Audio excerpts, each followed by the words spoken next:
Normal lang naman na mangulila. Normal lang na may mga gabing gusto mo ng umuwi.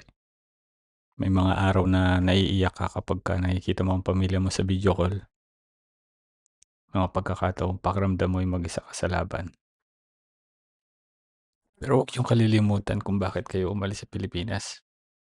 Umalis ka hindi dahil gusto mo lang malayo sa pamilya mo, kundi dahil may mga pangarap kang gustong maabot at mga taong mahal mo na gusto mong matulungan.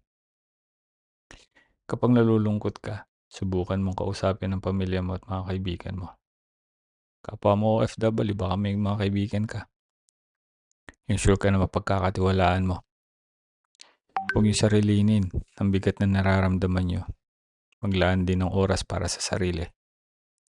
Magpahinga, magdasal, gumawa ng mga bagay na makatutulong sa iyong emosyonal na kalagayan. At para naman sa mga pamilya sa Pilipinas, sana maintindihan nyo na ang OFW hindi lamang nagpapadala ng pera.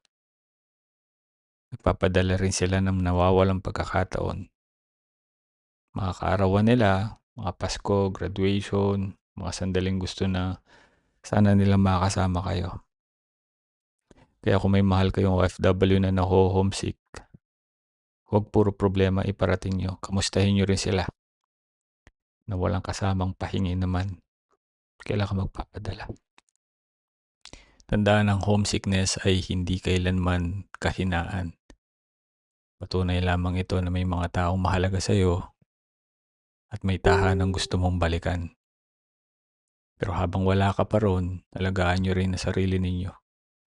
Dahil ang pangarap ay mas madaling maabot kung buo ang katawan, isip at damdamin.